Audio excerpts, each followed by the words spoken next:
Selama ini kamu mungkin ngelihat Pi itu cuma sebagai aplikasi di HP kamu. Aplikasi yang, ya tahu nggak, kamu buka terus kamu pencet tombolnya tiap 24 jam sekali buat dapat koin digital.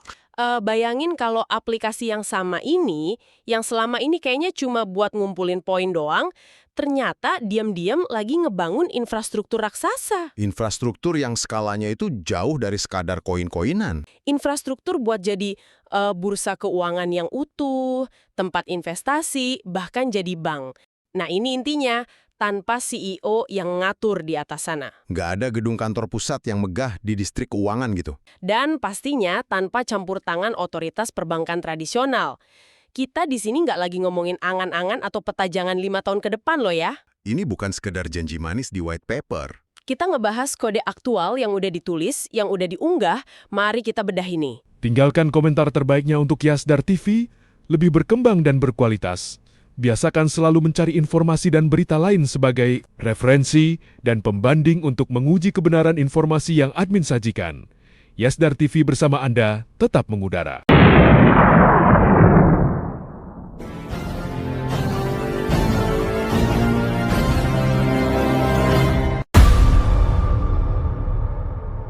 Pi Network, Pi 1 Year, GCV 314159.พวกเรารอ Pi Network Pioneer GCV 459 เย้ Baru-baru ini ada laporan mantap dari Yasdar TV, mereka benar-benar ngebedah repositori GitHub milik ekosistem Pi ini. Dan apa yang mereka temuin di ruang mesin itu, wah, itu ngerubah semua asumsi kita soal arah proyek ini sih. Mereka itu nggak cuma lagi bikin alat pembayaran simple buat transfer antar dompet, tapi lagi ngebangun ekonomi Web3 yang sangat-sangat komprehensif. Pergeseran arsitektur yang kelihatan di GitHub ini emang nunjukin ambisi yang jauh melampaui ekspektasi banyak orang sih. Transisi dari cuma dompet digital biasa jadi sistem keuangan terdesentralisasi, itu kan manuver teknis yang super kompleks ya kan? Dan waktu kita ngeliat langsung ke dalam barisan kode itu, kita dapat peta yang jelas banget soal gimana mereka ngerancang mesin ekonomi ini biar bisa jalan mandiri. Mari kita mulai dari kejutan paling besar di level infrastrukturnya nih. Awalnya kan banyak pengguna, termasuk pengamat di komunitas, yang mikir kalau Pi Network ini bakal ambil jalur tradisional. Asumsinya mereka bakal daftar di bursa terpusat raksasa, ada perusahaan yang ngatur aliran dana, ya beroperasi kayak token-token konvensional pada umumnya lah. Tapi ternyata, dari kode yang dibedah ini, arahnya sama sekali beda. Mereka nggak ngebangun antarmuka buat CEX sama sekali. Mereka malah secara agresif ngembangin ZairaDex. Yang mana ini ngeposisiin ekosistem mereka sepenuhnya di jalur bursa terdesentralisasi atau DEX. ZairaDex ini inisiatif DEX besar pertama mereka yang terintegrasi langsung. Nah, buat kamu yang dengerin ini, kamu mungkin udah paham lah gimana AMM atau Automated Market Maker itu jalan di jaringan kayak Ethereum atau Solana. Biar gampang, analoginya gini. Gimana tuh analoginya? Kalau CX itu ibaratnya kayak bank tradisional. Kamu masuk, kamu harus berurusan sama teller atau perantara buat nuker uang. Ada orang tengahnya yang memfasilitasi dan ngambil potongan. Benar. Sedangkan DEX yang pakai AMM itu ibarat vending machine raksasa, mesin otomatis. Tapi yang ngisi persediaan makanannya atau kolam likuiditasnya itu komunitasnya sendiri. Nggak ada perantara sama sekali di situ, murni otomatis. Iya, tapi tunggu, aku ada pertanyaan kritis nih. Kalau nggak ada perantara sama sekali, terus siapa yang jaga biar sistem ini nggak kacau atau diretas? Ngambil alih peran pengawasnya. Dan inilah revolusi sesungguhnya. Mereka ganti kepercayaan pada manusia yang bisa aja korup atau bikin salah dengan kepercayaan pada kode yang jalan secara otomatis dan matematis. Ekosistem Pi ini kan mayoritas penggunanya dari handphone kan. Mereka terbiasa sama antarmuka Web 2 yang super gampang, yang ibaratnya selalu disuapin. Kenapa mereka milih rute DEX yang jauh lebih liar dan rumit buat orang awam? Bursa terpusat itu pada dasarnya naruh kembali titik kegagalan tunggal dan kontrol tentunya ke tangan satu perusahaan perantara. Dengan ngebangun ZairaDex dan pakai AMM di ekosistem mereka sendiri, mereka mau jaga kedaulatan itu. Tapi kamu nyentuh poin yang krusial banget soal pengguna. Ngebawa puluhan juta pengguna seluler murni buat interaksi langsung sama kolam likuiditas dan kontrak pintar itu tantangan antarmuka yang masif banget. Kalau ribet, orang pasti kabur. Kalau ngomongin AMM, mesin otomatis ini kan cuma bisa jalan kalau ada aset yang dikunci di kolam likuiditasnya. Di jaringan terbuka kayak Ethereum, likuiditasnya itu datang dari paus kripto, dari jembatan antar jaringan, atau stablecoin raksasa. Dari modal institusional luar yang masuk. Dari mana likuiditas ini bakal datang buat ngehidupin Ziradex? Apa penggunanya cuma bakal tukar-tukaran token Pay sesama mereka doang? Disinilah letak kejeniusan sekaligus kelemahan potensial dari model mereka. Likuiditas awal ini nggak dirancang datang dari modal institusional. Dari apa yang kita sebut sebagai likuiditas mikro, dari bawah ke atas. Alih-alih ngandelin 10 paus kripto buat ngasih jutaan dolar, model ini ngasumsiin kalau jutaan pengguna individu bakal ngunci sebagian kecil aset mereka di kolam likuiditas. Sebagai imbalannya, pengguna individu ini bakal dapat sebagian dari biaya transaksi yang terjadi di Ziradex. Itu insentif klasik DeFi sebenarnya. Tapi bedanya ada di skalanya. Biar AMM di ekosistem tertutup ini nggak ngalamin slippage yang parah, slippage itu yang harganya tiba-tiba anjlok karena pesanan besar itu kan, biar itu nggak terjadi, partisipasi basis pengguna ini harus benar-benar masif. Makanya antarmukanya harus mulus. Kalau proses nyediain likuiditasnya kerasa kayak pakai protokol DeFi rumit pada umumnya, pengguna awam pasti bakal mundur. Biar sistem otomatis ini bisa lancar, kodenya kan harus punya bahasa yang seragam ya kan? Betul, harus ada aturannya. Ini bawa kita ke temuan spesifik dari GitHub tadi. Menurutku ini bagian paling krusial dari semua pembaruan ini, yaitu standar PyERC dan PyERC Launchpad. Kita tahu sebelum ada standar ERC20 di Ethereum, bikin token baru, terus daftarin ke bursa itu mimpi buruk teknis kan? Setiap pengembang nulis aturan kodenya sendiri-sendiri. Dan bursa otomatis nggak bakal bisa ngebaca token-token itu kalau formatnya beda-beda. Nah, persis. Jadi, PyERC ini pada dasarnya adalah cetak biru wajib. Kalau kamu mau rilis token di jaringan Pi, kamu harus patuh sama format ini.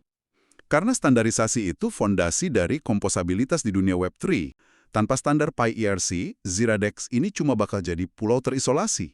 Berarti dengan adanya protokol Launchpad yang ketat ini, setiap proyek baru, entah itu token utilitas buat aplikasi pihak ketiga atau apapun, langsung punya kemampuan buat disuntik ke kolam likuiditas Ziradex sejak detik pertama mereka rilis. Bener, mereka langsung plug and play. Disinilah bagian yang sangat menarik tapi aku agak ragu. Di dokumen itu diklaim kalau peluncuran kontrak PyERC ini dirancang biar sangat ramah pemula, sangat gampang dipahami. Tapi tetap kuat buat pengembang ahli ya kan? Nah, bentar, aku potong di sini. Masalahnya, di dunia smart contract, bikin sesuatu jadi terlalu gampang diakses sama pemula, itu biasa jadi resep bencana loh. Di jaringan lain, waktu penghalang masuknya diturunin serendah mungkin, yang terjadi malah kebanjiran proyek sampah, kode yang rentan dieksploitasi, dan akhirnya kolam likuiditasnya dikuras hacker. Bukannya pendekatan mudah untuk semua orang ini berisiko banget ngehancurin kepercayaan pengguna. Sejarah DeFi kan emang penuh sama peretasan gara-gara kode jelek yang ditulis sama pemula. Tapi, yang kayaknya lagi dibangun Pile lewat PRC Launchpad ini bukan kebebasan tanpa batas. Ini lebih ke sebuah taman bermain berdinding atau walled garden. Coba kita pikirin modelnya Apple App Store. Apple itu bikin tools yang gampang banget dipakai pengembang buat rilis aplikasi, tapi mereka punya parameter coding yang super ketat yang nggak boleh dilanggar. Dengan ngebatasin fleksibilitas absolut, kamu malah ningkatin keamanannya secara eksponensial. PRC Launchpad itu dirancang supaya parameter krusial kayak fungsi pencetakan token, mekanisme transfernya, dan cara dia interaksi sama kolam likuiditas itu udah dikunci. Pengembang pemula nggak bisa ngubah itu sesuka hati. Mereka cuma diizinkan modifikasi variabel tingkat atas aja. Ini mastiin kalaupun token itu dibikin sama orang yang nggak punya gelar ilmu komputer, tokennya nggak bakal bisa ngeretas Ziradex waktu mulai diperdagangkan. Oke, jadi sekarang kita udah punya mesin bursa lewat Ziradex, terus kita juga punya cetak biru buat asetnya lewat standar PyERC. Mereka nyiapin layanan yang nyakup spektrum DeFi tingkat lanjut. Di situ spesifik banget disebutin fitur tabungan atau savings dan fitur pinjam-meminjam. Ini kan berarti mereka secara eksplisit mau jadi super app keuangan. Ambisi super app ini emang hal yang paling ngebedain mereka dari jaringan kripto konvensional sih. Biasanya kamu butuh satu aplikasi buat dompet, terus buka web lain buat nukar aset, terus pakai protokol pihak ketiga yang beda lagi buat nabung atau minjem duit. Dengan ngintegrasiin semua layanan keuangan ini di satu antarmuka yang kohesif, Mereka itu kayak lagi ngereplikasi apa yang dilakuin WeChat di Tiongkok buat keuangan Web 2. Tapi kali ini semuanya digerakin sama arsitektur smart contract yang desentralisasi. Tapi di dunia Web3, smart contract kan nggak peduli siapa nama kamu atau di mana kamu kerja. Jadi kalau ekosistem Pi ini beneran ngerilis platform pinjam-meminjam, kita harus ngomongin soal mekanisme jaminan berlebih kan? Nggak mungkin pinjam kosong. Kamu nyentuh prinsip paling mendasar dari peminjaman DeFi tuh. Karena nggak ada identitas terpusat atau biro kredit. Satu-satunya cara sistem bisa ngelindungin dirinya dari gagal bayar adalah lewat over collateralization atau jaminan berlebih. Jadi kalau kamu mau minjam sejumlah aset di jaringan, kamu harus ngunci aset lain di dalam smart contract itu yang nilainya jauh lebih besar dari yang mau kamu pinjam. Bukannya smart contract itu tanpa belas kasihan dan tanpa ampun bakal langsung ngelikuidasi atau ngejual jaminanku otomatis buat ngelunasin hutang itu? Itulah eksekusi tanpa rasa kasihan dari kontrak pintar. Tapi justru itulah yang bikin sistem perbankan terdesentralisasi ini bisa tetap sehat dan solvent, tanpa butuh bank sentral buat nalangin mereka kalau ada krisis. Nggak ada negosiasi sama petugas bank, nggak ada perpanjangan tenggat waktu. Semuanya diatur sama matematika murni ya? Kamu pada dasarnya motong peran bank komersial dari persamaan itu. Imbal hasil yang kamu dapat di tabungan DeFi ini benar-benar merepresentasikan nilai real dari pergerakan uang di dalam ekosistem. Kalau kita hubungin ini sama gambaran besarnya, peluncuran alat-alat canggih kayak gini tuh emang prasyarat mutlak sebelum jaringannya bisa transisi ke mainnet terbuka. Komunitas kan sering banget tuh mendesak, kapan nih mainnet, kapan koinnya bisa dijual di pasar bebas. Seolah-olah buka mainnet tuh cuma tinggal neken saklar aja. Tapi setelah kita analisis semua tumpukan kode ini, dari peluncuran PyRC, ZeroDex, sampai protokol jaminan berlebih buat pinjaman ini, ngasih konteks yang sangat jelas. Kalau misalnya nih, mereka buka jaringan utama sebelum infrastruktur ekonomi ini berfungsi penuh, apa yang bakal terjadi? Akan terjadi kehampaan utilitas, benar-benar kosong. Kalau blockchain publik dirilis dan satu-satunya hal yang bisa dilakuin penggunanya cuma mindahin koin dari dompet A ke dompet B, jaringan itu nggak punya ekonomi bawaan.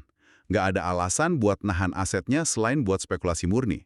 Nah, apa yang kita lihat di GitHub ini tuh upaya mereka buat nyiptain utilitas internal yang sangat masif.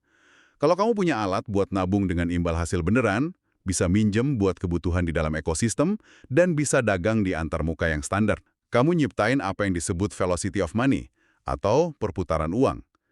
Kecepatan dan utilitas uang di dalam ekosistem inilah yang pada akhirnya bakal ngasih nilai dasar buat aset itu sendiri waktu berhadapan sama pasar terbuka nanti. Mereka mastiin fondasinya kokoh dulu.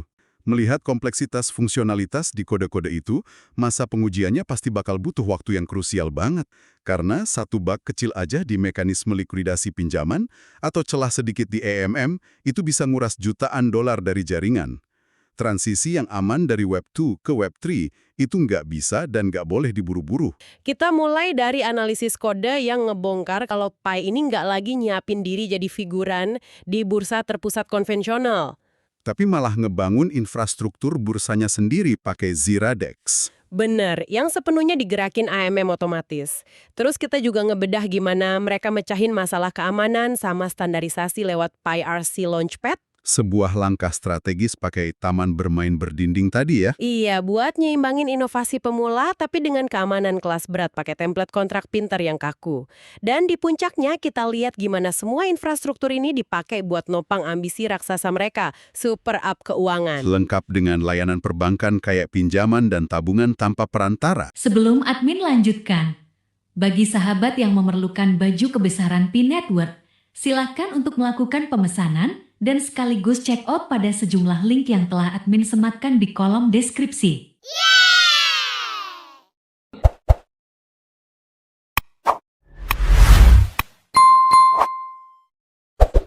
Kenapa kamu yang dengerin ini dan mungkin selama ini cuma buka aplikasinya sekilas harus peduli sama semua pembaruan teknis ini?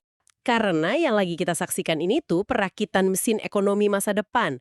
Memahami cara bursa terdesentralisasi jalan. gimana likuiditas itu berfungsi tanpa bank sentral, dan gimana kode itu bisa ngatiin manusia sebagai penengah kontrak, itu semua nempatin kamu selangkah lebih maju dari mayoritas orang. Supaya nggak kaget waktu teknologi ini beneran jadi arus utama. Saat model-model Web3 ini nanti jadi standar di interaksi keuangan digital kita sehari-hari, kamu udah ngerti arsitektur tak kasat mata di baliknya. Kamu bukan lagi sekedar konsumen, tapi individu yang literasi finansialnya siap buat era desentralisasi. Itu keuntungan yang nggak ternilai sih buat para pendengar kita. Nah, buat nutup penelusuran mendalam kita kali ini, aku pengen kamu yang dengerin merenungkan hal ini. Kita kan udah ngehabisin seluruh hidup kita, bahkan selama beberapa generasi, dikondisikan kalau satu-satunya entitas yang pantas dipercaya buat megang uang kita, itu entitas megah yang diawasin pemerintah. Tapi kalau ekosistem yang kita bahas ini terbukti berhasil dipakai sama puluhan juta penggunanya. Kalau orang biasa bisa dapat pinjaman, meraup imbal hasil, dan berdagang secara aman sepenuhnya cuma berdasarkan kode matematika murni tanpa pernah bertatap muka sama satupun bankir, gimana hal itu bakal secara permanen mendefinisikan ulang konsep kredit dan kepercayaan buat umat manusia di masa depan? Teruslah bertanya, pantau terus ruang mesinnya, dan teruslah menggali lebih dalam.